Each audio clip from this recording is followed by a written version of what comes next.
What's going on? This is Bridget Kelly, and you know I got soul.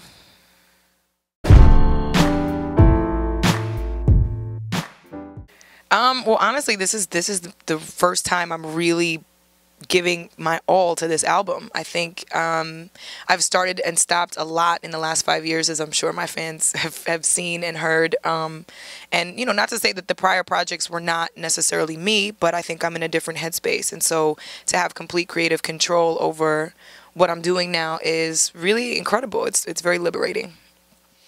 Music's always been the focus. I think hosting on TV is a platform to promote my music when the time comes. And I think, you know, nowadays it's really difficult for people that don't necessarily know you to find you unless, you know, they stumble across you. But, you know, as we know, nowadays everything is on YouTube and the market is oversaturated. So, you know, it's very rare that people will just stumble upon you. So I'm happy that I have enough, I guess, personality and wherewithal to be on TV and be able to host and kind of converse with people and sort of set the bar pretty high for what my brand is and who I am as a person and as well as an artist.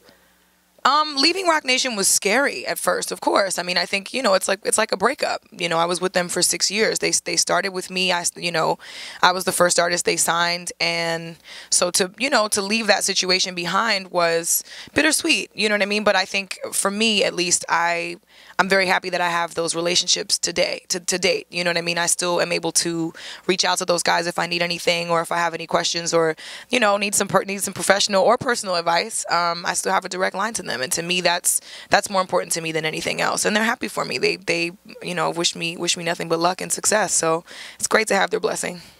I think it's still very soulful. I can't leave that behind, of course. That's my voice. That's the nature of my tone. And really where all of my inspiration comes from is love. And I think, you know, R&B has taken on a lot of different faces. I think, you know, I'm kind of lucky to be making the music that I'm making now because it's at the forefront. I think R&B is back to being popular music. And I think that's really great for me, at least. And sonically it's not that far off. I think it's still R&B, but it's pop as well. I think R&B is pop, so I'll call it pop now.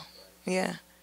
I don't really have a preference. I mean, I've been independent for almost a year, and I think that's, you know, it's allowed me to spread my wings and do some more self-discovery. Some that's voluntary and some that's just really terrifying, and I feel like I've been forced into some changes. You know, but it's also helped me sift through the garbage a little bit and see the forest through the trees. I think a lot of politics that were played early on put certain people in my life, and as soon as I left that situation, you know, I could totally see who was riding for me because they really liked me and they liked my music and my artistry, and then people who were just kind of trying to ride the wave. So, I mean, it was a blessing, but I think overall, being independent or being signed to a major, it just has to do with how you choose to play your cards. I think now I know better, so either option for me, being who I am and where I am now, would work out fine. Man, well, Cut to Bridget Kelly, I felt like was kind of thrown out there, which really was upsetting to me only because I was on a USO tour at the time that it was released, and so I didn't really have any control or power over how it was promoted or marketed, and so it didn't reach the height that I had hoped that it would, and unfortunately I wasn't able to perform as much. I had no band that I was working with at the time, no tour support necessarily to take the songs on the road, and then within a few months I had parted ways with the label, so I felt bad because I thought Cut to Bridget Kelly was a really incredible body of work, and to not have been able to push it and promote it adequately kind of set me back, I felt like. And you know, now that I have such an incredible catalog of new songs, I'm hoping that new fans will be attracted and gravitate towards it as well as the old ones that love Cut to Bridget Kelly.